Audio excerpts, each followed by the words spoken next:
Hi everyone, it's the Photo Techie. Welcome to my channel. Today I am sharing my thoughts on the Victrix Gambit, a controller that seems to be offering a lot at its price point. But is it worth your hard-earned money, or the drawbacks are going to be deal breakers for you? Let's find out.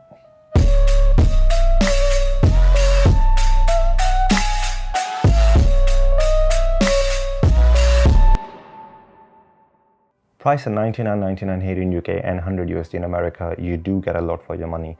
We have a very premium carrying case which does a really good job at storing the controller and holding all the accessories in. You get the options of two different faceplates, a standard plastic one which is white in color and a very soft silicone one which is purple in color.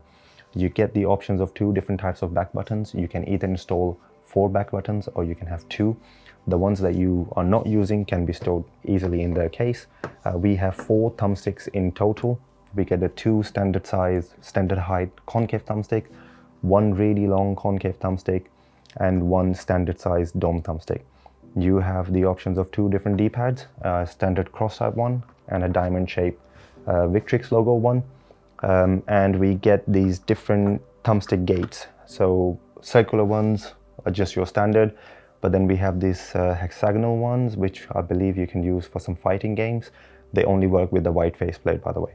Last but not least, it is a wide-only controller. You do get a very premium 10-foot long braided, very purple USB-C cable. So on the face of the controller, we have a multifunction button which is used to control your audio, also mapping of the back buttons. If you press and hold, press up on the D-pad to increase the headset volume or down to decrease it. Same thing, press and hold. You can press right to get more game chat and left for game audio. One thing that's a little bit different here, if you go into your audio settings in your Xbox, they will be all grayed out. So you do have to use this button. You can't change the settings in your Xbox settings. So the mic monitoring level can't be changed there. To change the mic monitoring, you'll have to come into the Victrix app. I'll show you how to do that in a second. Now, changing the back buttons, what they do, simple process. You press and hold this button, press the back button, the LED light starts flashing. At this point, just press any face button you want to program to. And you just do that for the rest of the buttons as well. Now, there are 3 different audio profiles that Victrix have put in there. You can have different EQ settings on these different profiles. To toggle through these profiles is very simple. You press and hold this multifunction button and press the bumpers. And the LED light will change, telling you which profile you're in. The first one is red, second one is green, and last one is blue. Now let's take a look at the software. So this is the Victrix companion app. This is the opening page. You can see a glance of your audio settings. And we have configure, diagnostic, support, and update. Diagnostics is self-explanatory. You can check the whole controller, your audio port, your buttons and everything. Configure is the one that I'll be showing you right now. So if you go into configure, we have the buttons tab. You can change mapping of any button to any other button if you like. Back pedals, again, you can change the feature of what these back pedals do for you. And if you want to disable them, you can disable them as well. If you just click on it, it says you can see why disable pedal. Analog sticks, this is where you can test them if they're working properly. You can calibrate them. You can change the dead zones. I keep the dead zones to 0, which is, I mean, if there is no stick drift, there's no point setting any dead zones. Trigger, same things. You have the dead zones for triggers. You can calibrate triggers as well. But I find you can't change the maximum dead zones for the triggers here, but the minimum works perfectly, and once you calibrate them, they work properly. Audio settings, this is interesting one. You'll be coming here to do a lot. So everything can be done through the multifunction button like I showed, but the mic monitoring is the one that you have to come here because the Xbox settings doesn't allow you. So this is where you'll have to come to change your mic monitoring level. Now we have this tab, EQ settings. What this does, it allows you 3 different modes, which you can toggle through your multifunction button. So you have pure audio, where you can change anything on the EQ if you like. And then you have light bass and heavy bass. Once you go to the light bass or heavy bass, it doesn't allow you to change anything on the EQ. The moment you change anything on the EQ, it will change it to pure audio. So just bear in mind, if you want light bass or heavy bass, the EQ gets disabled. And the way I've kept it is kept 1 mode for pure audio, 1 for light bass, 1 for heavy bass. There is an audio that you can play to see what changes are being done. That's a good thing. The last page here is vibration strength, or if you want to turn it off completely. So that's a very quick overview of the software. Let's talk ergonomics and the design of this controller. It is based on the standard Xbox layout, but the feel of this controller is very different. What I mean is the grips are way more chunkier here. Even if you look at the trigger design, is very different, very wide. The controller itself is much wider than the standard controller. When I grip the standard series controller, I find I have more leverage underneath, like I sort of wrap my fingers all around the grips. This one I feel much more substantial in the hand, and I have more leverage on the sides. So instead of gripping it all the way through, I have more leverage on the sides. This, I have to say, gripping it this way makes it much more easier to use these triggers. Also, the back buttons are fine. I never have any mispresses, and whilst using them, I don't lose my grip. So I can use the right hand side buttons and the left hand side buttons equally as good. And it was a bit of an adjustment initially, but once I got used to this, going back to the standard controller, the Series 2, I have to say I do miss this. So personally speaking, I really like the design of this controller, but if you find the standard controller a bit big for your hands, this will be a big adjustment for you. But like anything else, you get used to it. But going back and forth, I have to say I much prefer the Victrix's feel in hand. Let's talk about these amazing triggers. Victrix claim you have 5 different stages of trigger stops. You have this latch at the back. What you do is you pull it and you press the trigger to the desired place you want it to and let go. Now the trigger will stop where you let the latch go. If you wanted the shortest pull, just pull the latch and let go. Now that's the shortest setting. I have to say I've only used the shortest settings or halfway through, and I do find very tricky to set them equally on right and left, because you can't feel, there is no stop. It's just like wherever you pull it and just let the latch go, it will stop there. But the way the grips are and the way these triggers are designed, I do really like the feel of these. The story about these triggers, actually, Modern Warfare 2, before M16 got patched, it was a very bad gun to use, and I had to get gold camo for it so I could get platinum for my assault rifles. So what I did was I put the M16 in single fire mode and use these instant trigger settings, and the whole way, like, I got gold camo just using it that way. It was still painful, but it was doable. Also, using these instant triggers, I've used them for getting the platinum camos for my single shot pistols as well. I really do like using these triggers. Even using both triggers simultaneously was amazing. I never felt like that one trigger was doing more than the other. So yes, I have to say one of my really favorite features of this controller is definitely these triggers, especially at the shortest trigger settings. Bumpers, when it comes to bumpers, they do feel a bit smaller, but with the grip, it never happened that I had a mispress or anything. They do feel very tactile. But they don't have any mechanical switches, but they work perfectly. Even using field upgrades, using them simultaneously, it never happened to me that I couldn't press them together. I find them to be very good. So bumpers are very good, triggers are amazing. The D-pad is your soft press variety, no tactical feeling here, but I have to say it does take a bit more effort to press it, so it does feel very substantial in your hand. It doesn't feel very cheap, and using it worked perfectly. You are using it a lot for the volume controls as well, and then in-game feel and everything, whatever you're using it for, it worked perfectly for me. I don't play any fighting games, so it's always Call of Duty, and using it that much, so I can't comment on how it would be like to use it for, if you use a lot of it for directions and stuff.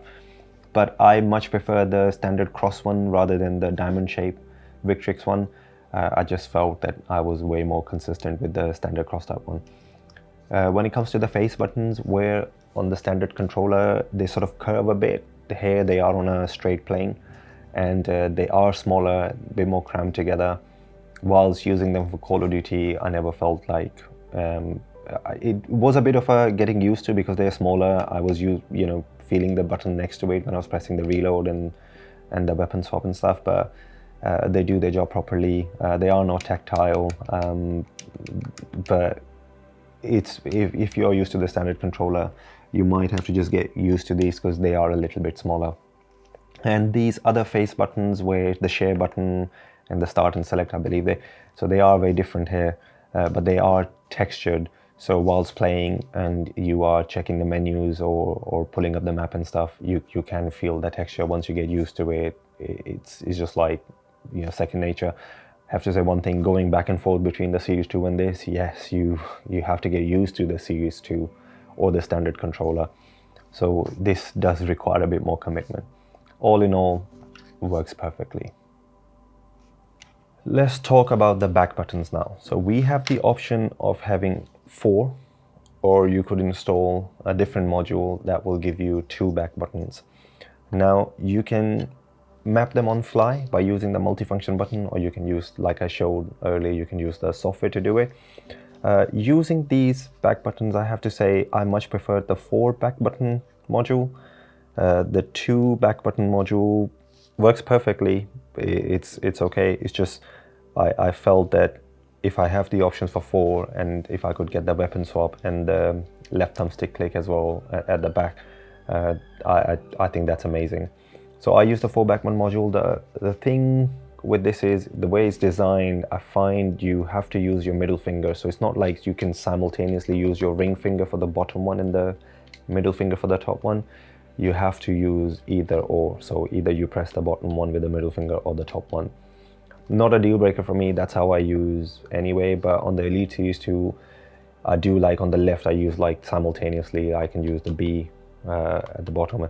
It's just the way I'm gripping and the trigger. If I try to do it, I personally, I can't do it. But the good thing is, let's say something happens to your 4 button module, you have a 2 button module, and they do actually actuate different buttons at the back. So it's not like you have to reprogram them. So once you program your back buttons, you just change the module, and whatever you program your 2 button to will be there. And then when you change it to 4, whatever you program to the 4 button to will be there. So that's a bit of a positive. Let's talk about these thumbsticks and aiming. Now, I've done a review and a comparison of the PDP rematch against the PowerA, and I mentioned something, they have built-in dead zones. Same thing goes here. This has built-in dead zones.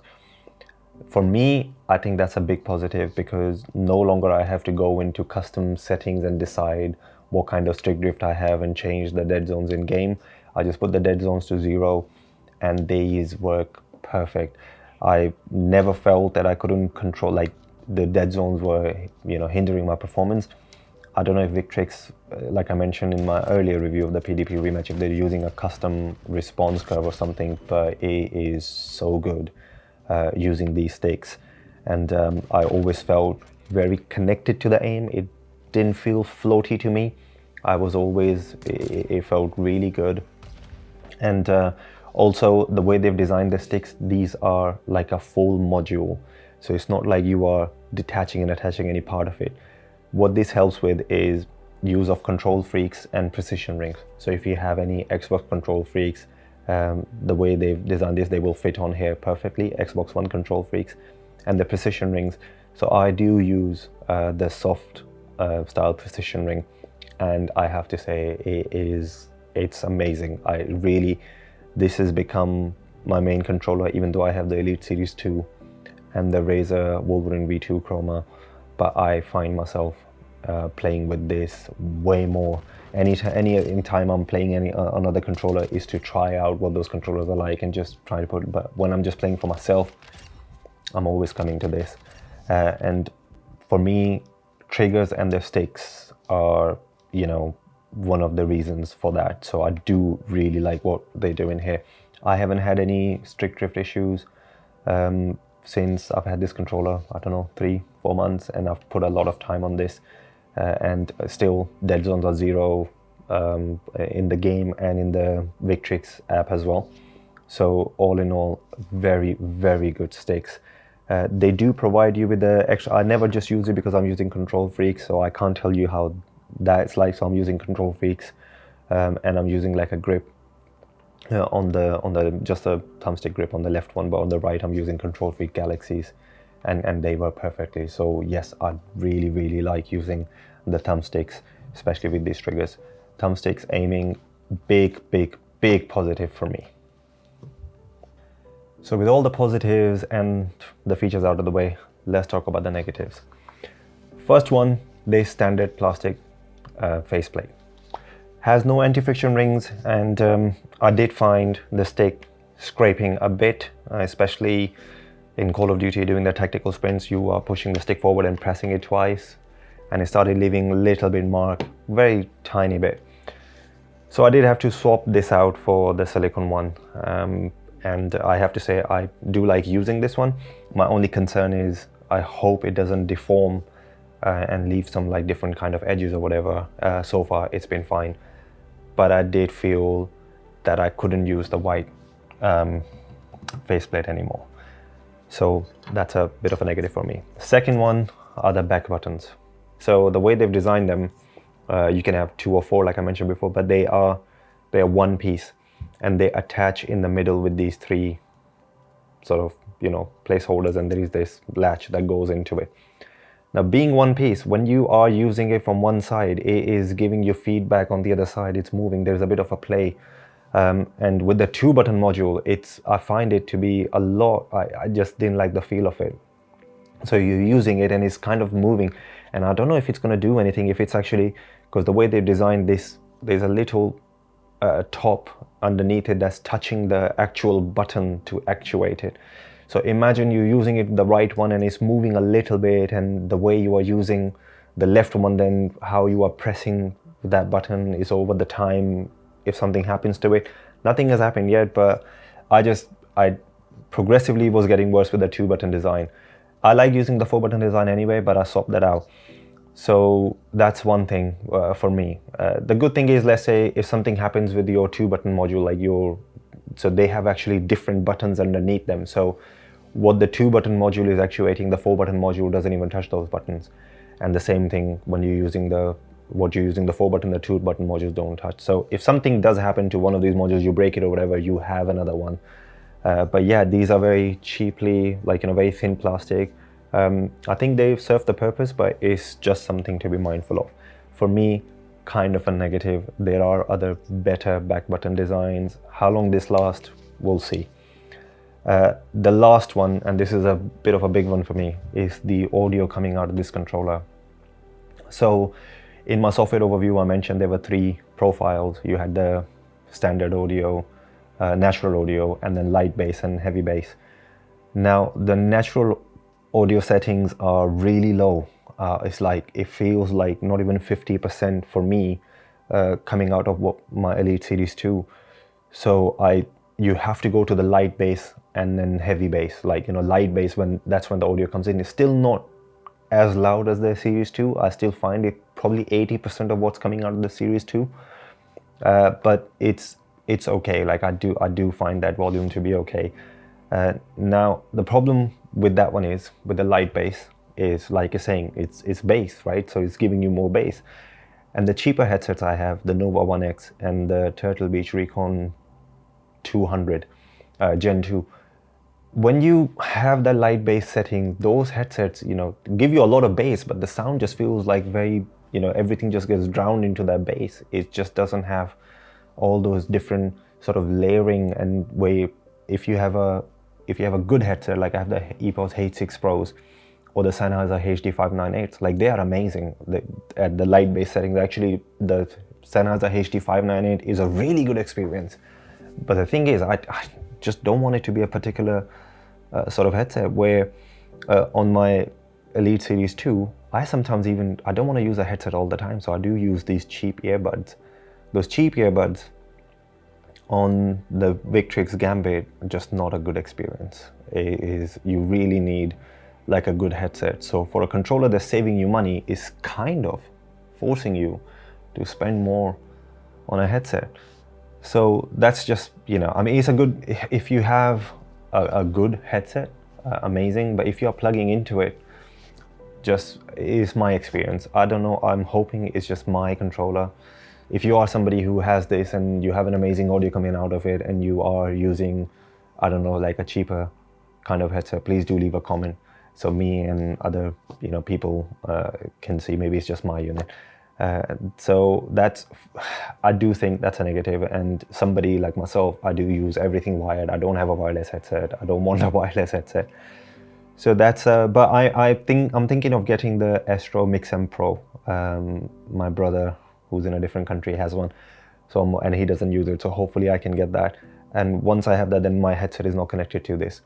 Because I have to say, if you put a good headset to it, it is a good experience. And the funny thing is, actually, this is very ironic, they give you Dolby's license when you get this controller for free, which is a £16 license for your Series consoles if you purchase the app. But I find using the DTS is way more better on this controller. So I have both. I have the DTS and Dolby through this. I use DTS all the time. So they've given me Dolby's license, and I find the audio to be not, comparable to DTS. But when I go to my Series 2, I am using the Dolby's app because I find that to be a really good experience. So this is, I don't know, like it's something that I noticed and it bugged me a lot. I wish that natural audio they have, because it does sound good. It's like 50% of the volume. So, and the funny thing is, when you have the natural profile, if you are using, the volume buttons, there are indicators when you're the full volume. That volume, that ping sound, just to tell you are the full volume, that's proper. It's just the game audio that's coming out is like 50%. So I don't know. I've done all the software things. I've checked it on the PC as well, on my laptop and on the Xbox. And it's just, you have to use the light bass or heavy bass. Whilst doing that, I mean, if you want that thundery bass and different little audio cues, doesn't matter that much, then yeah, good thing. But be warned, in my experience, I think you need a good headset with this controller. So with all that, from a personal experience, I have to say personally, I love this controller. I love the design Victrix have made here, and looking at their BFG controller, they are standing by this design. So they have a PS5 controller, and I'm so jealous of that controller. I look at it and it's like everything that the problems I have here, I don't know about the audio one, but the thumbstick scraping, those ones look like metal. The back buttons, they have individual back buttons. It's like they fix everything for the PS5, man. What about the Xbox players here? Show us some love, please.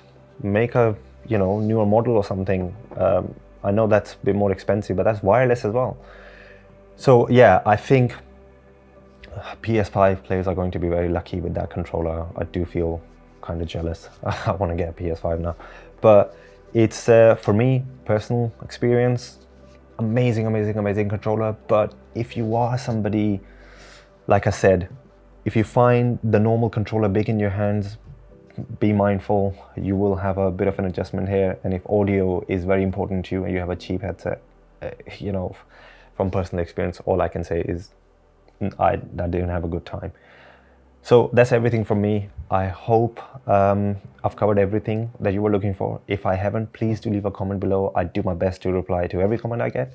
And hopefully I'll see you in my future videos. Thank you so much for watching this one. Bye.